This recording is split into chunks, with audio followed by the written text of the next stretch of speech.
Hello, friends. I hope that you all had a great weekend and that you're settling into the fall two term well. And we obviously didn't have a quiz last week, so I don't have any quiz questions to go over, but I did just want to go over a little bit of our discussion and just kind of a wrap up of the first week. So I hope that you're enjoying the Flipgrid. I apologize, I don't have a great voice. I had a long weekend, an awesome weekend, but it was my final parents' weekend to go and visit my son at Syracuse. So, and we had an awesome football game where I did a lot of screaming. So, my voice is not in great shape today. Still 2 days later, so it was clearly a lot of screaming. So I hope you all had an awesome weekend as well. And so I just wanted to go over a few things. I hope that you're enjoying the Flipgrid so far. Hopefully, I made it clear what it was, what the purpose of it, what it is that we're doing. A couple questions that I've gotten. I'm running Flipgrid in a couple classes, so I'm not. I don't recall exactly right now who was asking if it was in this class or the other class, but just to be clear on replies. So you're doing replies in this just as you would in the written discussion board, and there were a lot of replies, really good discussion. I enjoyed taking part, and I enjoyed hearing everyone's replies. The question was, how do I reply to a reply? The only way you can reply to a reply is to go to that main post. So if you want to specifically address a person in the board, like for example, if say you wanted to address something that I said, or maybe something that Andrew said or that Chip said, but they were a replier, not the original poster. Just go to that original post, hit reply, the little green bubble at the bottom, and then just say, hey Andrew, in response to your question, here's what I want to say, or hey, Maureen in response, and we have two Maureens, so you might want to differentiate which Maureen. But in response to your question, here's what I think. So it doesn't have to be super formal. Obviously, this is a little bit more relaxed, and that's the point. I want it to be a discussion as opposed to a super formal way that we've had it. But when you do want to address someone specifically, and obviously also if you have a couple people that you're answering, hey Chip, here's what I think about this, and thanks Andrew, here's what I think about this, etc. So just the, call people by name. The names are attached to each video, so obviously we might be learning just what people look like. Even though you've been together, you don't see each other that often, so names are attached to the videos. So hopefully that's helpful. And again, hopefully you're enjoying the Flipgrid. I really like it, but that might just be me. I think it's a great conversation tool. It's not synchronous, but it kind of feels synchronous a little bit, a lot like the discussions that you're able to have in a live classroom. So I like it in that way. So this last week we talked about public health and how that hopefully you learned a bit about public health and population health. And the reason that it's really important for us to learn about population health, outside of the fact that it is vital to our industry, is that we are really moving toward a more of a care coordination and population health model in the traditional healthcare setting. So we're really looking more at how can we make everyone well instead of just constantly treating the sick. So it's really a merger between public health and traditional healthcare. Obviously, our industry was built on treating sick people. Public health obviously was built on a more broad spectrum. So how are we able to merge those two? And hopefully you got a feel for that. For those that aren't very well versed, and a lot of us aren't, I myself have thought of going back to school and getting a master's in public health, just to really get that more rooted education in public health. I know what I know, but I don't know what I don't know. So I'm sure there's a lot that I don't know about the public health industry. But so hopefully you got a good feel for population health and got some background in that through some of the reading and the videos that we have. hopefully, thank you for indulging my fun introduction as well. I know that most of you really do know each other pretty well by now. We've all heard, the info about where we work and where we live and all that stuff. So I always appreciate getting to know each other on a little bit more detailed level. So, in our reflection, and I haven't started grading them yet, but in our reflection, I'm looking forward to seeing, and it is kind of a pretest. You'll see in a later week, you'll write a similar paper again to hopefully kind of test where your knowledge has gone with regard to population health. So we'll see that hopefully your knowledge blooms with regard to population health. But in our discussion, we talked about those 10 essential public health services. We'll look at that grid here in a second, and really how do those public health structures, those public health, those 10 essential public health services, how do they really work with our traditional healthcare system, which is where most of us work or want to work.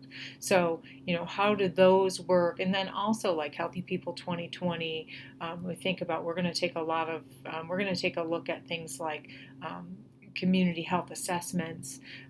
For those of you that I think it was last term, so you were in the program then. We had someone from public health come and speak at our last networking. And we have a networking this week, although you may not see this before then. It's tonight, so make sure you come to our networking. So this intersection between public health and private healthcare, not private, but traditional healthcare, in some cases is private healthcare, is so important. So what are those, how do they work hand in hand? And you had some great ideas as to how we can create that intersection. So I'm going to go back to the PowerPoint here. So here are those 10 essential public health services. So things like inform, educate, and empower is a great example of how public health has been good at that for a long time, but it hasn't always been effective because they weren't reaching the people. We always have the people. They're always in our space. So how can we do that in a better way? How can we inform them and educate them and empower them to be more well, to stop smoking, to eat more healthfully, those types of things. Things like mobilizing community partnerships. How can we, in our traditional healthcare setting, mobilize those partnerships with folks in the community to provide access to more healthy food options, to get people moving, those types of things. So I have a wellness mindset because I've done research on wellness. So I'm always thinking those types of wellness things. But it doesn't have to be wellness. It can be care for chronic conditions. It can be all kinds of things. So there's lots of ways that we can draw those parallels between our traditional healthcare setting and our public health side, and so many things. Assure a competent workforce. Many of you. Any of you that are in managerial positions now in your setting, or even if you're in a staff position and you struggle with short staffing, be it if you're in a staff position and you have to pick up the slack because there aren't enough people in your department, or if you're in a managerial position and you struggle because you can't get enough good people to hire. I was just speaking with one of our adjunct faculty members today that's an HR person, and she said they just can't hire enough CNAs. There just aren't enough out there. So assuring a competent workforce, something on the public health side, because they want, what kinds of training programs can they do to get people into those roles that are competent and qualified and will stick around. We need not just people that are trained but have good attitudes and will stick around and provide good quality care, but then on our side, on the traditional healthcare side, what can we do to help draw those two things together? Lots of grant programs out there right now to help increase competent quality workforce, to do training, et cetera, et cetera. So lots of ways, and everyone in the Flipgrid had some great ideas on how to draw some of these parallels. So great job. So let's go back to the classroom here for a second. So this week upcoming, flip over to week 2. This week upcoming, we're actually going to move over and talk. This course is where we really learn a little bit about managerial epidemiology. So, another aspect of public health is obviously going to be epidemiology. And what do we care about epidemiology? The managerial epidemiology aspects. So, how can we, in the managerial side, how can we use epidemiology to how can we use that data as a leader to affect our organization? So we're going to learn a little bit about it. We're going to talk a little bit or look a little bit at clinical business intelligence. There's a couple of readings there. We have our chapters as well.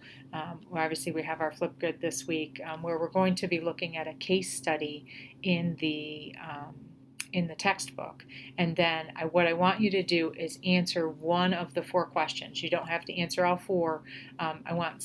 So hopefully we'll get a variation on different questions that you answer. And then we can discuss what everyone's answers are throughout our replies. Why would different folks look at those different answers?